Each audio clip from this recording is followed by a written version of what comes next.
veut briser la glace? Ah, quelqu'un veut briser la glace, là. C'est bon, une spontanée. Magnifique. Oui, bonsoir. Qui êtes-vous d'abord? Je m'appelle Brigitte Fossé et je suis psychologue. Bonjour. Une chose qui me semble importante dans la situation actuelle et la bataille qui est à continuer à mener, c'est de faire la distinction entre l'ordre des psychologues et les psychologues.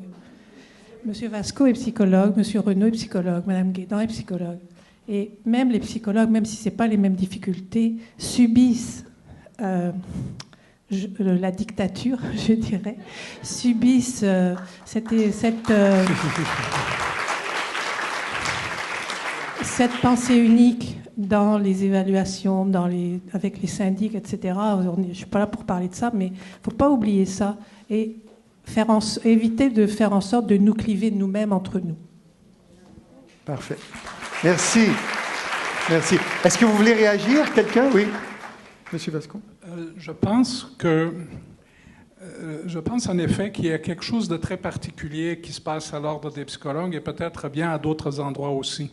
Il arrive que je connais quelques personnes, tantôt un peu, tantôt plus, qui travaillent depuis des années à l'Ordre des psychologues et je les considère des personnes fantastiques dont le jugement me paraît très solide, qui font un travail remarquable et pourtant voilà une institution qui fonctionne de cette façon-là.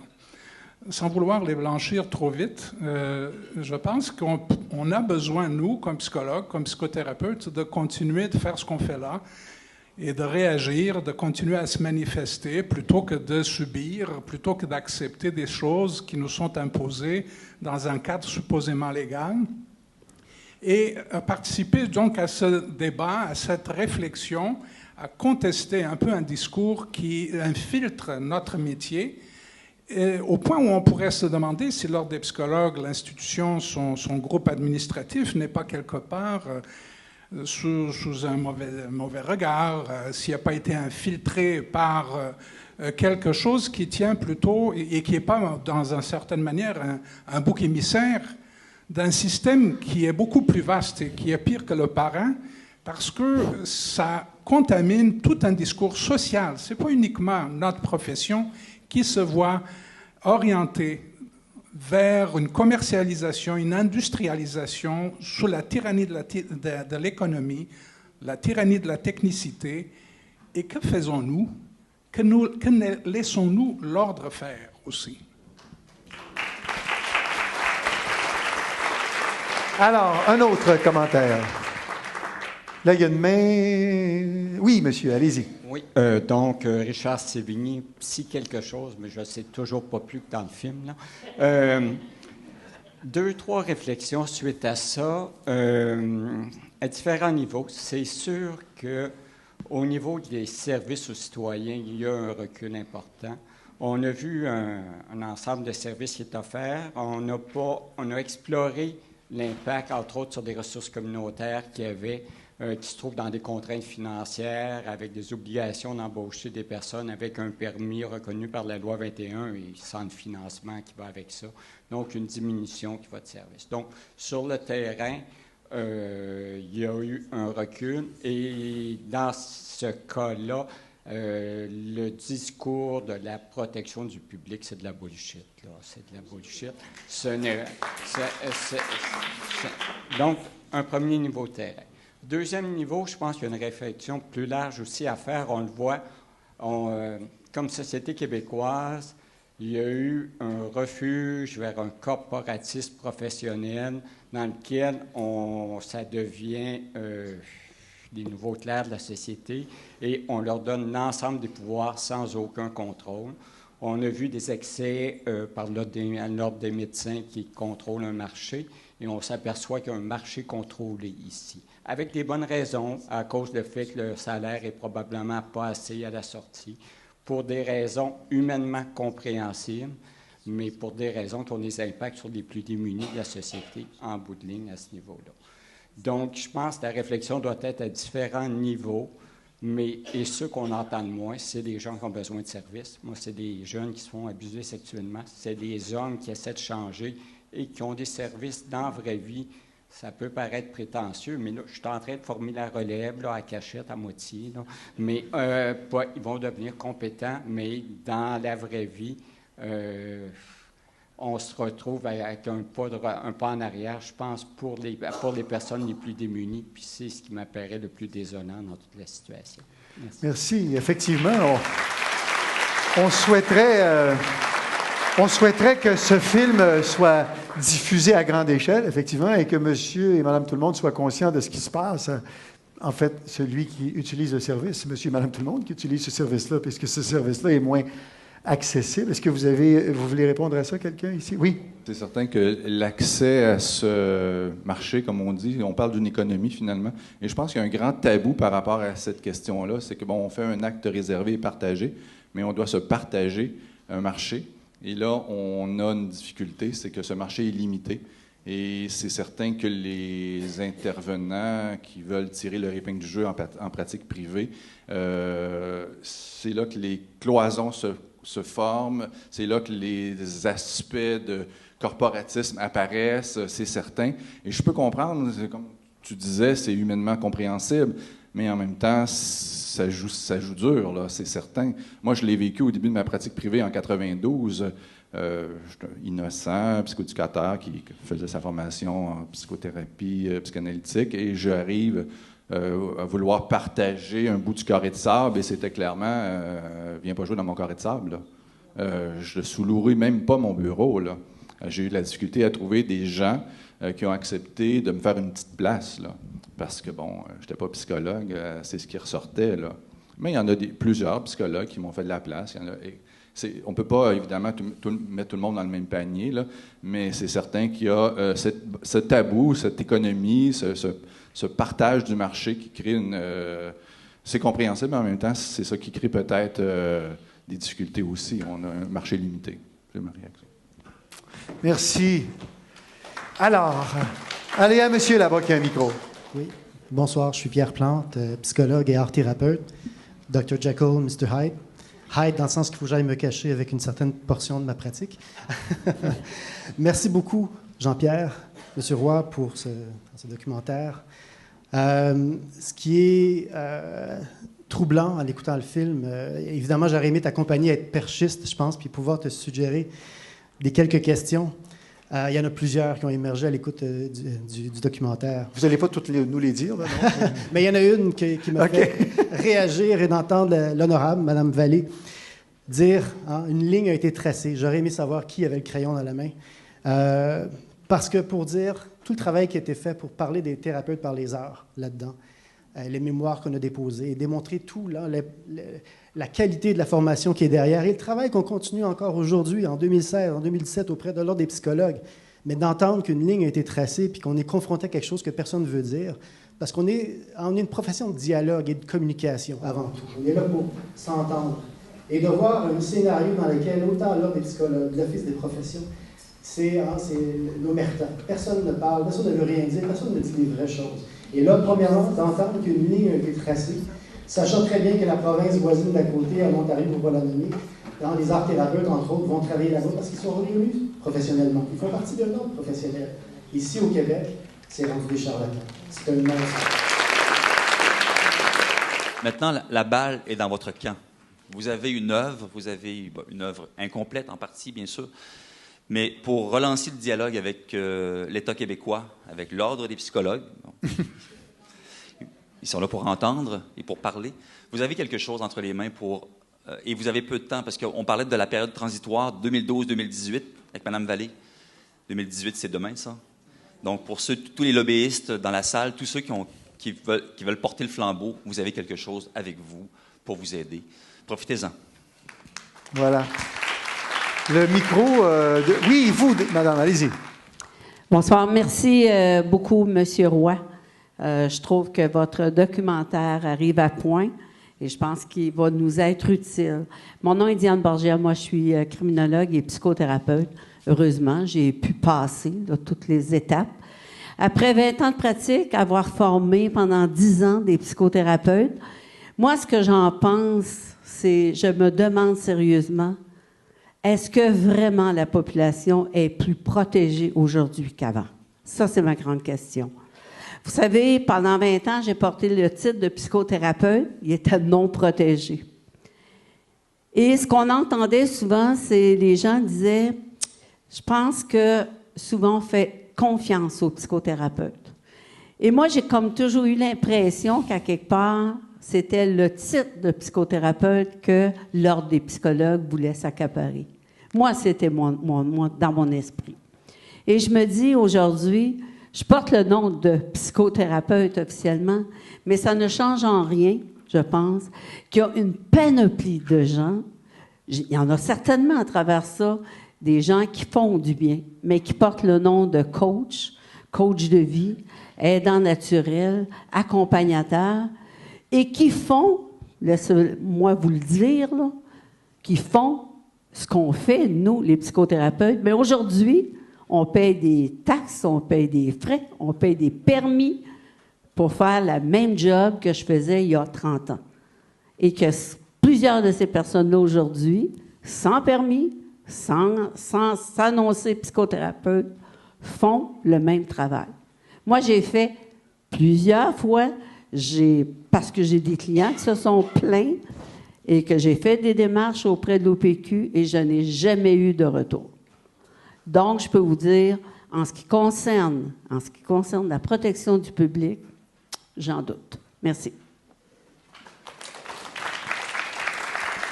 Je voudrais répondre à ça.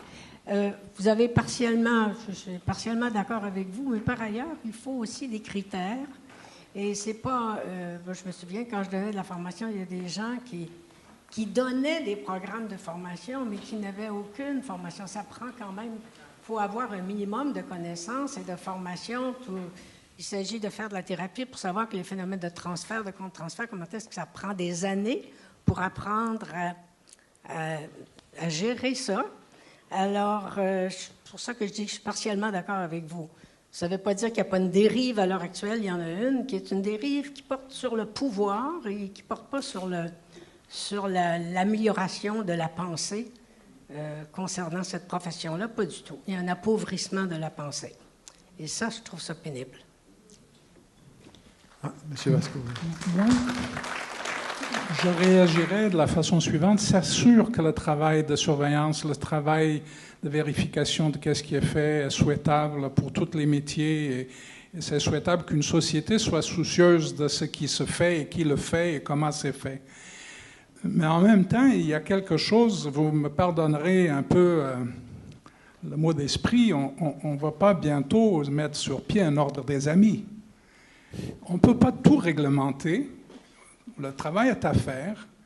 Je pense qu'il y a des gens, heureusement, qui font un travail magnifique. Malheureusement, il y en a qui ne le font pas tout à fait de façon adéquate.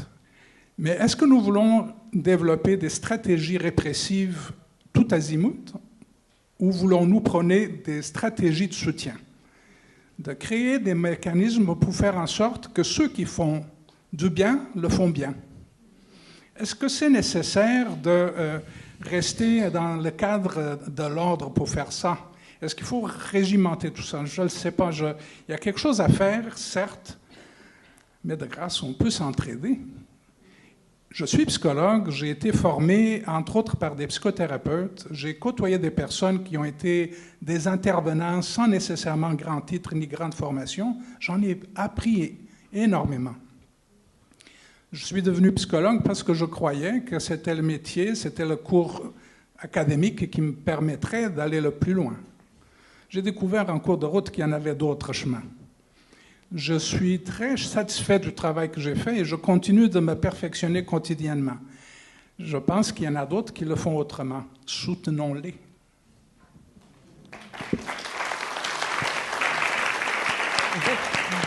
Allez-y. Oui, Francine Godin, politologue.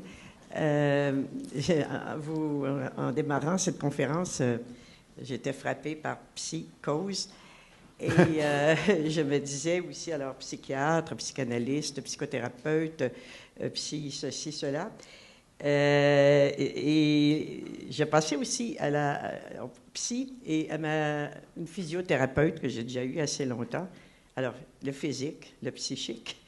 Et dans sa corporation, il y avait exactement les mêmes, avec l'ordre des physiothérapeutes. J'ai comme compris que les logiques dont vous vous plaignez ici sont exactement les mêmes là-dedans, dans son champ.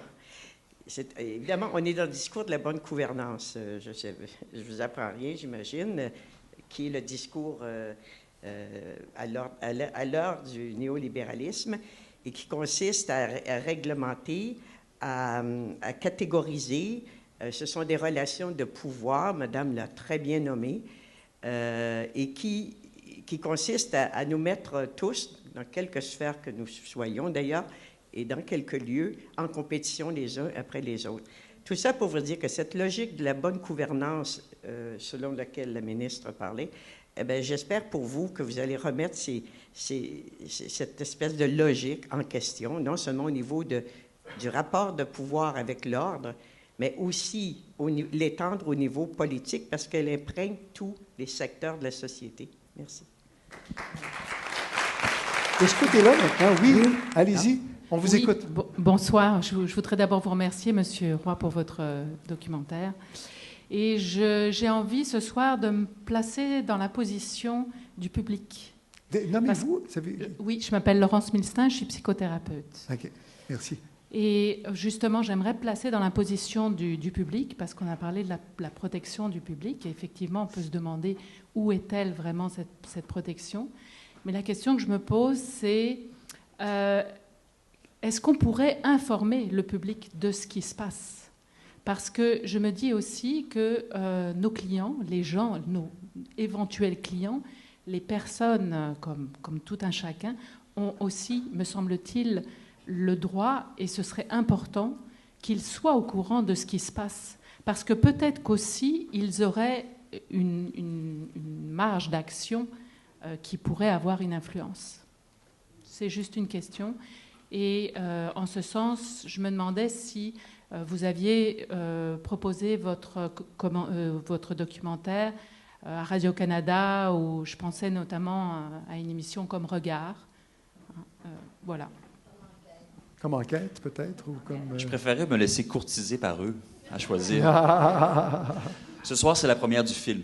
Donc, il n'y a pas de distributeur, de producteur, de diffuseur. Les seuls financiers, ce sont les gens qui ont collaboré à la campagne de sociofinancement avec un don PayPal. J'ai reçu un certain nombre de deniers, de sous. Pas beaucoup, mais quand même, c'est la seule façon de rester indépendant pour la conception du film. Après ça, le film est maintenant au monde. Il y aura une parole qui sera partagée, il y aura un effet, on espère un effet d'entraînement. Évidemment, je vais envoyer des copies à ceux qui font les achats dans les différents télédiffuseurs québécois, mais j'ai aucune attente. Pour moi, la principale mission, c'était de revenir dans le sujet, d'ouvrir toutes ces portes et de faire une œuvre utile. D'abord, une œuvre utile. Le documentaire utile, il n'y a rien de mieux que ça. Il n'y a rien de plus valorisant que de faire une œuvre qui sert. Elle peut passer à la télévision, puis passer incognito, passer à 23 heures le soir, parce que les créneaux documentaires au Québec sont vraiment souvent soit tard ou soit de jour. C'est assez malmené depuis quelques années. Mais si l'œuvre peut faire son chemin dans vos réseaux et dans certaines instances, comme eux, par exemple, qui n'ont pas voulu, qui ont fait la sourde oreille, si la ministre peut voir le film, ça, évidemment, je vais lui envoyer une copie, je vais insister pour qu'elle le voie. Si elle peut se réveiller d'ici 2018, et ça peut avoir un effet pour messieurs Sévigny, Turgeon et tous les autres, ça sera mission accomplie. C'est mon but, c'est mon souhait. Voilà. Oui, mais je veux répondre à ça. C'est vrai que c'est votre but, mais je souhaiterais vraiment que ce documentaire-là sorte publiquement. Je pense au premier que vous avez fait. Je pense que ça faisait 40 ans que le sujet se discutait à l'Office des professions et il n'y avait rien qui aboutissait. Et je ne pense pas que les choses ont abouti parce que tout à coup, les gens ont vu clair. Les choses ont abouti parce que le monde a eu honte de ne pas voir clair. Il y avait besoin de faire un peu d'ordre. Alors, c'est des rapports de force. Moi, j'espère qu'ils vont faire du chemin dans le public. Et les documentaires, si ça parle de l'état de la psychothérapie, tout le monde va vouloir regarder ça. C'est très à la mode, ça. Ben, Jacques, on pourrait inviter les gens à appeler Télé-Québec et Radio-Canada et Canal D, faites-le vous-même, parce que ça vient de gens du public en disant « On a vu un film vendredi soir, le 15 septembre, on veut l'avoir en ondes. » Là, ça peut ouvrir des esprits et ouvrir des yeux chez les télédiffuseurs québécois. Dans des festivals de documentaires, je ne sais pas si ça a une bonne portée, ça, dans des... Oui, pourquoi pas, je vais soumettre le film. Oui, hein, sûrement, oui. Mais ça vient d'ailleurs, si eux m'appellent, ce serait le fun. Ben oui, ce serait génial. Est-ce que ça va? On va de ce côté-là? Oui, allez-y, madame. Josette Garon, je suis psychanalyste et psychothérapeute et avec une première formation de philosophe. Ah. Alors, je veux d'abord vous féliciter pour votre film et vous remercier énormément et merci aux panélistes là, pour leurs commentaires. Je vais juste rebondir sur une expression que Janine a employée, la question de la pensée unique, parce que c'est un des thèmes là, que vous mettiez de l'avant en commençant, la diversité. Et quand Janine, tu disais comment c'est néfaste la pensée unique, et je pense à Delille qui disait ça serait se priver ça serait priver la société québécoise de ressources incroyables là, de s'en tenir à une pensée unique. Et moi, comme psychanalyste, philosophe psychanalyste, j'ai formé avec l'âge que j'ai, plein de psychologues, de philosophes, de sociologues en psychanalyse, qui sont devenus psychanalystes. Or, le paradoxe, c'est qu'au moment où ça passait, j'étais sur le bord de ne pas pouvoir, d'avoir formé les psychologues et les psychothérapeutes, mais moi, de ne pas pouvoir pratiquer. À l'âge que j'ai, et depuis le temps que je pratique, j'ai eu la clause grand-père, mais un effet pervers de l'ordre des psychologues et de la mainmise qu'ils ont de la pensée unique, c'est que nous, à la Société de psychanalyse, on ne peut plus former qui on veut. C'est-à-dire qu'on a des gens extraordinaires chez nous. Puis il y en a que vous connaissez, je ne les nommerai pas, mais des sociologues, anthropologues, avocates, etc. Maintenant, on ne peut plus les accepter en formation, parce qu'on peut toujours les former, mais ils ne pourront pas pratiquer. Alors ça, c'est un des effets pervers. Et votre film, je vais juste finir parce que la question de la pensée unique, évidemment, comme philosophe, ça m'a fait penser à la Boétie. Et je pense que votre film, c'est un bon antidote à la servitude volontaire. Oh là là! C'est bien. C'est le titre de la Boétie. C'est bon. Est-ce que vous pensez que Freud ou Jung pourraient pratiquer au Québec sous la loi 21? Là? Non, ils ne pourraient pas pratiquer.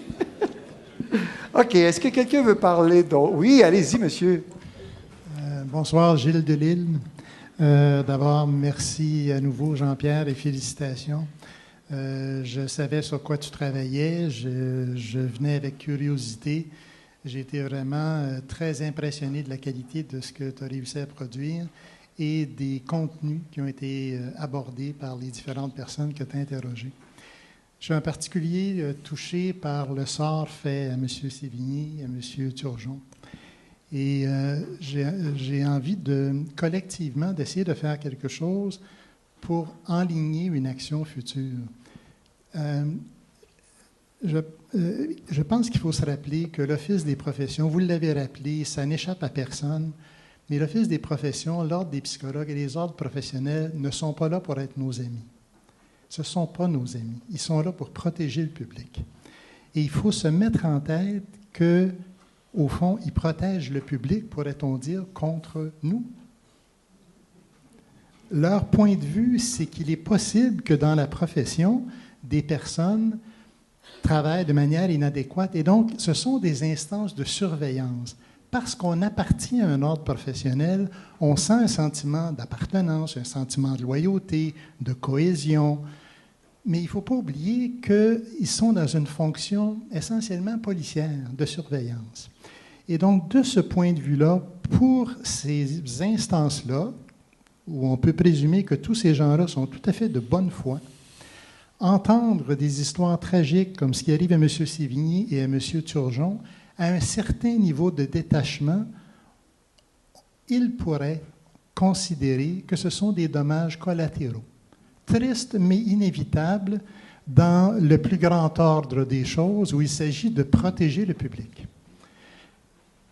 Je pense que ce qui est aussi triste que ce qui arrive à M. Sévigny et à M. Turgeon et à combien d'autres, est peut-être plus triste en fait, c'est ce qui arrive à tous ceux qui ne pourront plus les consulter. Oui, c'est ça. Et combien d'autres comme eux. Et je pense que c'est de ce point de vue-là qu'il faut se placer. Je ne m'attends pas à beaucoup de compassion de la part d'instances comme l'Ordre des psychologues, l'Office des professions, le ministère de la Justice, à l'égard des personnes qui vivent des drames professionnels, des pertes de revenus, des pertes d'emploi, des pertes de reconnaissance. Je ne m'attends pas à une grande compassion. Je ne pense pas qu'on en a vu beaucoup manifester non plus. Mais je pense qu'on peut s'attendre à un réveil si suffisamment de personnes attirent l'attention de ceux qui décident sur le sort qui est fait à une population et à des personnes qui ont recours à des services compétents et qui s'en trouvent privés en raison d'applications kafkaïennes, de règles plus ou moins aveugles, bien pensées, bien réfléchies, mais parfois appliquées avec trop peu d'humanité. La dernière chose que je veux dire, c'est que, par définition, un psychothérapeute, c'est quelqu'un qui travaille seul dans son bureau. On est des solitaires et des compréhensifs. C'est le contraire de collectif et combatif. Et je pense que nous devons, comme profession, apprendre la collectivité, la combativité et être davantage dans cette combativité-là et dans cet esprit de faire face à quelque chose qui n'est pas juste. Encore une fois, je souhaite ardemment que ce documentaire-là soit vu par la population. Nous sommes entre nous, nous sommes bien contents, nous pouvons le déplorer jusqu'à lundi matin, mais ce chagrin-là, à mon avis, ne va pas nous mener très loin. Tant et aussi longtemps qu'on ne pourra pas faire voir à ceux qui décident le tort qu'on fait au nom d'un grand bien qui est venu avec ton premier documentaire, je pense qu'on va faire du surplace. Il faut faire ce mouvement-là. La population est privée de ressources compétentes, des tragédies s'ensuivent. La population est privée d'une diversité dans les approches et la population, à terme, risque de se retrouver avec des services moins humanisés qu'ils le devraient, dans une logique que Janine Corbeil a correctement décrite comme une logique statistique et comptable. Encore une fois, je pense que tous ces gens-là sont de bonne foi. Je n'ai pas rencontré de personnes méchantes ou mal intentionnées dans mon mandat de président du Conseil consultatif. Je n'ai rencontré que des personnes de bonne foi, commettant des maladresses et aussi impliquées dans des rapports de pouvoir. Si nous ne mobilisons pas des rapports de pouvoir, je pense qu'on va continuer à faire du surplace. Je nous encourage à bouger dans le sens du collectif. Radar Psy va tout à fait dans ce sens-là. Essayons d'adhérer à ce genre de choses-là. Mais on peut déplorer entre nous, avoir de la peine, mais ça ne donnera rien. On peut se consoler entre nous, mais il faut mobiliser quelque chose. Et moi, je vais téléphoner à tous les postes de télévision que je connais pour leur suggérer d'avoir ça à leur menu. Merci encore une fois. Nous 4 devons partir avant la fin. Je le regrette beaucoup. Sachez que ce n'est pas un départ de protestation. Merci.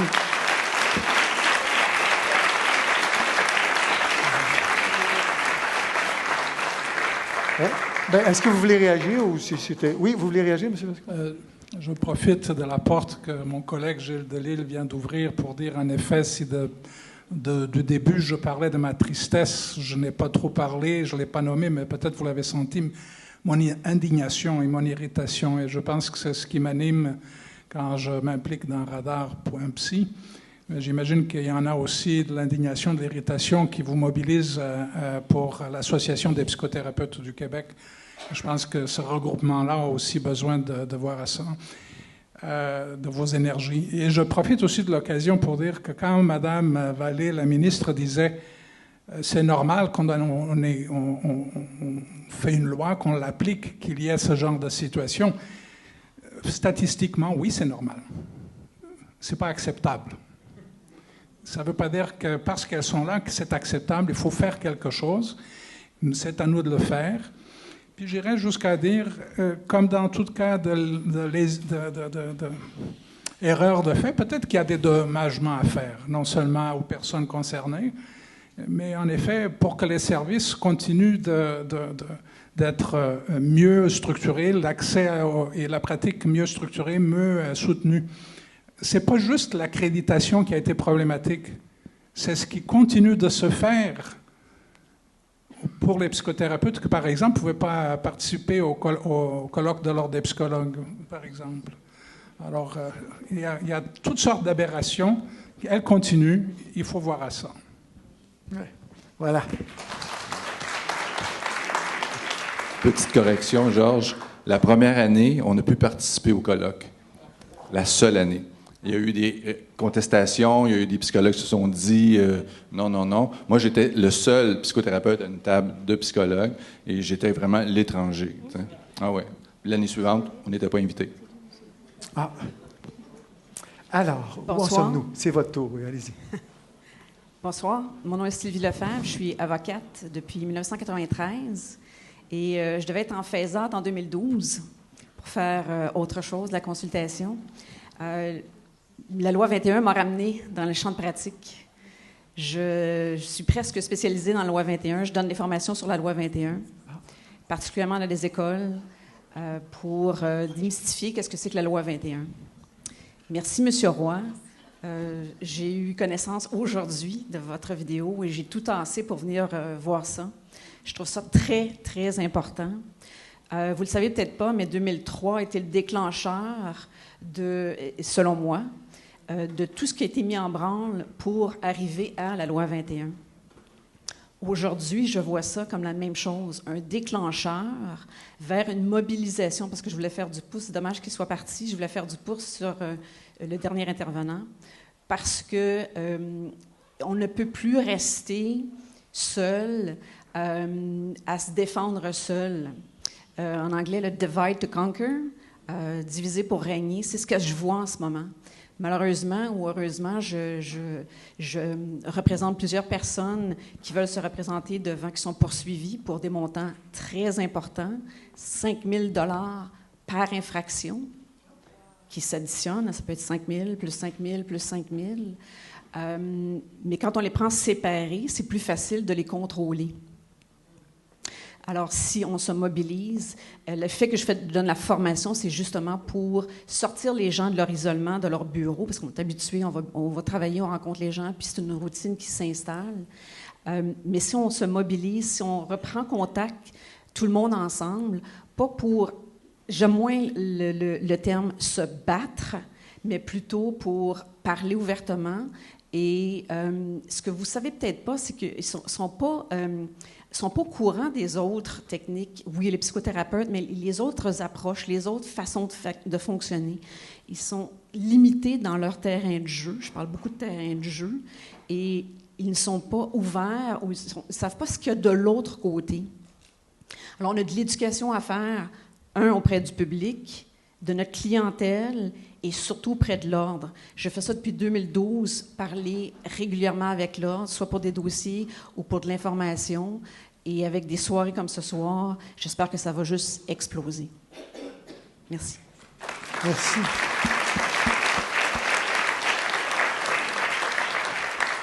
Alors, écoutez, il nous reste quand même un peu de temps. Voulez-vous que je vous dise? Il est à peu près 9h30 en ce moment. Il nous reste une quinzaine de minutes là, pour nous assurer que tout le monde est dehors à 10h. Bonsoir. Alors, merci beaucoup pour le film. Je tiendrais à mentionner que la seule chose que j'ai trouvée désolante, c'est que c'était beaucoup trop court. J'aurais aimé que ça continue. Alors, j'espère que vous allez en faire un autre. Rapidement. Mais dans le fond, bonjour. Alors, je suis Marie-Pierre Malo, je suis art-thérapeute et grâce à cette loi, il y a beaucoup de choses que je ne peux pas faire, ce qui brime beaucoup autant moi que mes clients, mes participants, mes patients, appelez-les comme vous désirez. Mais je trouve ça très dommage parce que justement, le côté verbal n'est pas toujours ce qui plaît à tout le monde et donc le côté alternatif a été mis beaucoup de côté. Depuis tantôt, on entend beaucoup la mobilisation, on entend prendre action, il faut faire des choses. Moi, j'aimerais vous poser la question concrètement. Je veux faire quelque chose. Je fais quoi? Je vais où? J'appelle qui? Qu'est-ce que je peux mettre en action pour vraiment que ça bouge? Parce que c'est quelque chose que j'entends, mais que je ne sais trop quoi faire. Alors, j'aimerais vraiment avoir une direction pour pouvoir modifier ça avec vous. Bon. Alors, j'ai hâte d'entendre des réponses. Allez-y. Je pense que Mme Tifo, elle, quelque part, sûrement qu'elle voudra vous donner votre nom. Je pense que la PQ veut faire quelque chose, sûrement. L'Association des psychologues, je sais qu'ils veulent aussi faire de quoi, donc on peut aussi les joindre. Radar.psy, définitivement aussi. Je profite de l'occasion pour dire, je suis d'accord avec la formation à tous les niveaux que Mme Lefebvre a mentionné. Il manque un niveau. C'est notre niveau. C'est de se former de façon à ce qu'on puisse développer notre propre pouvoir davantage. Des empowerment, comme on peut dire. Et ce que nous faisons à Radar, nous sommes en train d'essayer de travailler, ça va lentement, on est très occupés, mais un manifeste, quelque chose qui nous permettra de réagir aux intrusions, qui vient de nous dicter quoi faire alors qu'ils n'ont aucune expertise, qu'ils n'ont aucune idée de qu'est-ce qu'on fait. Savoir quoi faire devant des instances, se mobiliser et faire entendre notre voix, résister. Voilà.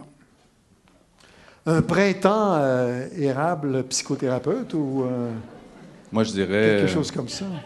Les actions à entreprendre, il y en a plusieurs. La difficulté, comme disait M. Delisle, c'est de se mobiliser, de se regrouper.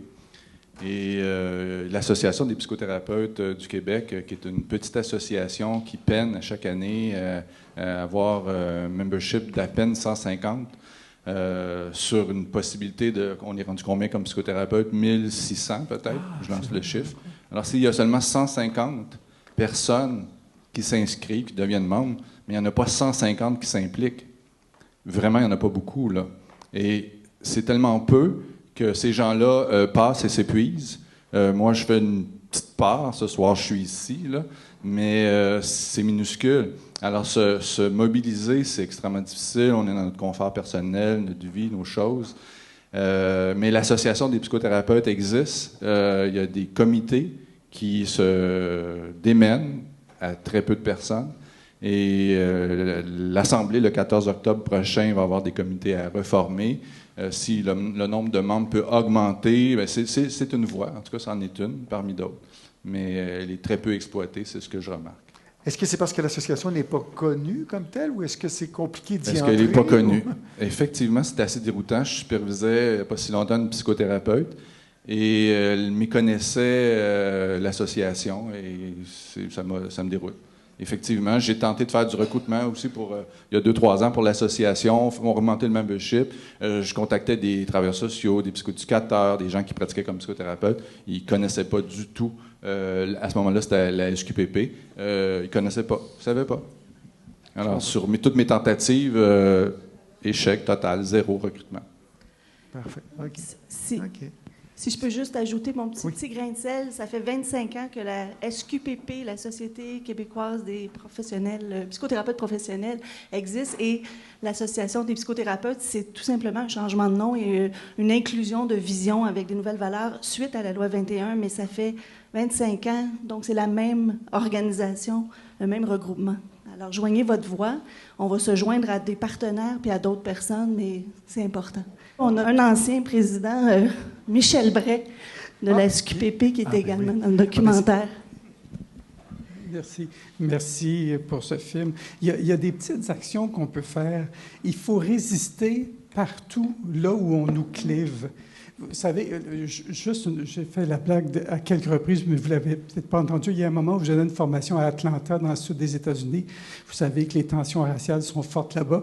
Puis on raconte une histoire très drôle. C'est le chauffeur d'un autobus scolaire qui, à un moment donné, un matin, il était tanné de la chicane entre les Blancs et les Noirs dans l'autobus. Il freine en plein milieu du chemin, il se lève, il dit « C'est fini, il n'y a plus de Blancs, plus de Noirs, vous êtes tous verts. » Les enfants crient « Ouais! » Il dit « Maintenant, les verts pâles d'un bord, les verts foncés de l'autre. » C'est parce que la route était caroteuse, en fait, ils sont devenus verts. La route est très caroteuse aussi. Oui. C'est toujours ce clivage. Maintenant, on a des permis, mais les psychothérapeutes, c'est moins. Il faut résister à ça. Il y a quelque chose, il y a trop de politique et de corporatisme dans ça, ce qui fait que la chose la plus importante a été dite, c'est pas pour la protection du public. Par exemple, qu'on ne peut pas s'appeler psychothérapeute tout court, c'est parce que les psychologues ne voulaient pas qu'il y ait un compétiteur, qu'il y ait un ordre éventuel des psychothérapeutes ou qu'il y ait une profession psychothérapeute. Donc, on a réservé un titre et une pratique réservée à certains professionnels, mais les psychologues, eux autres, n'ont pas besoin du titre de psychothérapeute parce qu'ils l'ont su de la cuisse gauche de Jupiter. Il y a une action politique très forte. Les psychologues qui pratiquent la psychothérapie devraient ajouter le titre de psychothérapeute parce que c'est ça la pratique qu'on partage. Les psychologues pourraient nous aider à l'Association des psychothérapeutes du Québec à dire à l'Association des psychologues du Québec qu'on n'est pas juste des rivaux. Depuis qu'il y a la loi, ils nous considèrent comme des compétiteurs, n'acceptent pas de collaborer, alors qu'il y a des causes qui nous concernent tous les deux, parce qu'il y a un autre clivage vert pâle, vert foncé à l'ordre des psychologues, c'est les scientifiques puis les relationnels.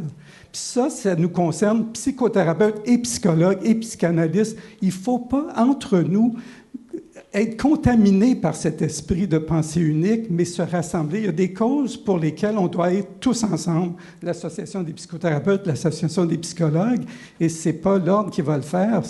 Il y a des choses qu'on doit faire ensemble. Il y a Radar, il y a l'Association des psychothérapeutes. Il faut réveiller l'Association des psychologues avec la rivalité. On peut, juste la petite guerre commerciale, j'ai mon bureau, puis j'ai plus de clients que toi, on peut le faire, mais pas plus loin que ça, pas de façon politique. C'est des actions qu'on peut faire. Donc, vous avez des dépliants sur l'Association des psychothérapeutes.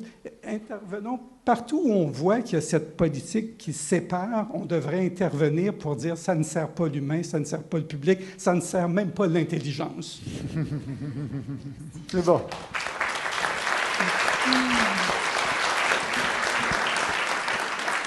Le grand fantasme, c'est l'Ordre des psychologues et des psychothérapeutes du Québec, en fait. C'est ça qui serait magnifique, peut-être. Oui, monsieur, peut-être. Bonjour. Ben, ça fait au moins 50 fois qu'on me nomme. Fait que c'est moi, monsieur oui, Surgeon. C'est lui, oui. C'est vous. Je suis assez fier de dire que maintenant, j'ai un titre. Je suis psychoéducateur depuis le 11 juillet. Ah, bon. Fait que... on ne fait plus psychothérapie, mais on va évaluer ce qu'eux ne sont pas capables de faire. Ça, c'est de la méchanceté, mais c'est pas grave. Je voudrais juste dire que ça fait 24 ans, le 20 octobre, que je pratique, et j'ai jamais vu autant de personnes sensibles à une situation qui est causée par le gouvernement. Puis j'en ai fait des rencontres, là. J'ai participé à plein de choses. J'ai participé à des comités dans le temps que ça s'appelait l'Association des intervenants toxicaux, etc. Et... j'espère que le porte-étendard pourra être neutre pour qu'on soit en mesure de le suivre. Ça, parce que s'il vient d'une tangente spécifique, ça devient toujours plus difficile, surtout quand on prône la diversité. Je voudrais dire un énorme merci. Je ne sais pas s'il fallait le dire ou pas le dire. Moi, je vous redis merci, Mme Ivan, de faire fait le lien avec Jean-Pierre, parce que je suis tombé mort entre deux chaises. Okay? Fait que je vous remercie énormément. C'est apprécié, comme ça se peut pas. Puis comme je vous dis, c'est ensemble qu'on va arriver à quelque chose. Parce que moi, j'ai fait tout le trajet, là, l'Office des professions, le ministère de la Justice, du ministère à l'Office, de l'Office à ça, avec des délais de temps qui sont interminables. Je vous le dis, là, j'ai mis des heures, comme ça se peut pas. J'ai rien arrivé seul. OK? Fait que j'ai un principe qui dit que nous, c'est pas mal plus fort que je, mais en fonction de quand on veut revendiquer quelque chose. OK? Fait que je vous remercie beaucoup. Puis merci d'avoir pris ma situation en compassion. Moi, je l'ai apprécié ce soir. Ça a fait un petit baume sur la souffrance antécédente. Merci, au revoir.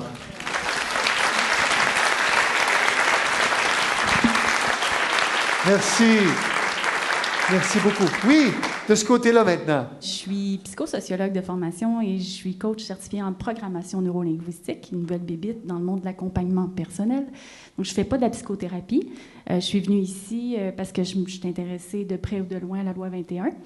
Je vous félicite aussi, au défaut de me répéter. Et puis, moi, ce qui m'inquiète dans ça, puis je suis certaine que l'Ordre des psychologues est bien intentionné d'en vouloir tracer cette ligne-là pour protéger le public, parce qu'effectivement, il y en avait beaucoup dans ceux qui font de l'accompagnement personnel qui s'improvisaient puis qui allaient jouer dans les psychopathologies où ils ne sont pas du tout outillés pour le faire. Donc ça, dans ce contexte-là, je suis d'accord avec ce qui s'est fait. Par contre, c'est comment c'est appliqué, puis avec des personnes qui ont des maîtrises, des PhD, qui ont des années d'expérience puis qui sont tassées du revers de la main. Et pour partager une expérience, je collabore avec un psychologue qui a un doctorat. On fait des capsules vidéo, on est rendu en tout cas à faire de l'accompagnement personnel, mais plus sur le plan interactif dans l'action. Puis il me dit, OK, c'est quoi la PNL? Puis je lui expliquais des techniques que je fais, puis il fait, on reçoit ça comme formation continue, tu sais, à l'Ordre des psychologues. Puis, OK, c'est de la PNL, ça? J'ai dit, oui. Puis il fait, OK, parce qu'eux, ils ne parlent pas de PNL, ils disent que c'est de l'expérientiel, puis ils prennent d'autres terminologies. Puis, fait que je trouve ça particulier je suis un peu inquiète de l'obscurantisme qui est en train de se créer, qui ne sont pas en train de partager, justement, des outils qui transmettent à leurs professionnels, à l'Ordre des psychologues, sans leur dire que c'est de la PNL. Puis, les coachs PNL, ils tassent du revers de la main, même s'ils ont des formations de 1200 heures avec de la pratique professionnelle supervisée. Donc, c'est là où est-ce que ça m'inquiète énormément, puis que moi aussi, je vais dire, comme madame ici, qu'est-ce que je peux faire, moi, pour pas dire à bas l'Ordre des psychologues, mais comment on peut leur faire passer un message qu'il y a d'autres pratiques qui sont professionnelles, même si ça vient pas de l'Ordre des psychologues, puis que, tu sais, c'est ça, on peut collaborer, on n'est pas là pour faire la guerre, là. Bon, merci bien. Merci. Bonjour, Jeanne Bauer, analyste jungienne. Merci beaucoup à tout le monde d'être venu. Jean-Pierre a fait le film, le panel a dit des choses si intéressantes. C'est extraordinaire. J'avoue que j'ai trouvé ça presque intolérable, le niveau d'hypocrisie et de mauvaise foi que je voyais dans certaines parties du film. Je trouvais ça difficile à tolérer. Je veux bien que les gens, personnellement, ne sont pas méchants, mais je trouve qu'il y a un système en place qui porte beaucoup d'hypocrisie et de mauvaise foi. Et surtout, et je reprends un peu ce que Janine dit, beaucoup l'idée de pouvoir et de pensée unique. Et je trouve que comme il y a un thème qui m'a intéressé pendant le documentaire, que je trouvais très intéressant, qui était sous-jacent tout le temps, c'est la surprise. Tout le monde était surpris. Moi, la première. Nous, les Jungiens, on était sûrs qu'on avait tout pour plaire. Et puis, à la fin, on se dit, oh, pas vous autres. Dernière intervention. Allez-y, monsieur. Alors, je vous remercie beaucoup pour ce documentaire qui m'a énormément touché. Mon nom, c'est Bernard Rivière, psychologue, ex-professeur retraité de l'UQAM. Et il y a aussi quelque chose, je trouve, de l'aberration de mon ordre, c'est lorsque les universités sont obligées de plier l'échine par rapport à des programmes qu'on leur impose. Et ça, on n'en parle pas beaucoup parce que c'est très compliqué dans une université de changer les programmes. Et je dirais, moi, ce qui a été le plus formateur pour avoir fait 2 maîtrises, 3 bacs et un doctorat et un postdoc, ça prend beaucoup de choses à entrer à l'université, mais il reste que ce que j'ai enseigné, je l'ai beaucoup plus appris avec des psychothérapeutes. Et je dirais que ce que j'ai rentré à l'université, c'est bien plus ce que j'ai appris à côté de l'université qu'à l'intérieur. Bien sûr, j'ai enseigné bien sûr méthode de recherche puis des trucs comme ça, mais il reste que sur la psychothérapie, je me questionne beaucoup sur la capacité des universités à former réellement des psychothérapeutes. Et même nous, comme psychologues, on a suivi souvent 6-7 ans de plus à côté de l'université pour pouvoir avoir moindrement l'idée de travailler comme il faut comme psychothérapeute. Alors, je pense actuellement, il y a beaucoup aussi de tabous à l'université. Je pense comment les cours d'intervention en groupe en psychologie ont disparu, comment toutes les approches corporelles, on n'en parle plus. Il y a tout un formatage qui se fait dans le cadre d'une pensée politique et néolibérale. Et quand j'étais étudiant en 78 aux États-Unis, d'ailleurs, on se posait beaucoup la question, nous, comme psychologues, est-ce qu'on est des agents de changement ou des agents d'intégration? Et il y a une question aussi à se poser sur notre façon de travailler. Est-ce qu'on est capable de travailler objectivement en faisant un peu abstraction de la culture individualiste dans laquelle on est? J'ai dit. Merci, monsieur. Est-ce que quelqu'un veut avoir le dernier mot aussi, si je peux dire? Oui. J'aimerais revenir sur l'invité absent qui aurait dû être là pour écouter tout ça et participer au débat. J'ai mentionné à la dame des communications, vous avez le choix. Vous envoyez quelqu'un où ça sera la stratégie de la chaise vide. Donc, je voulais vous dire que ce n'est pas un affront que je leur fais, là. Ils sont au courant de ça.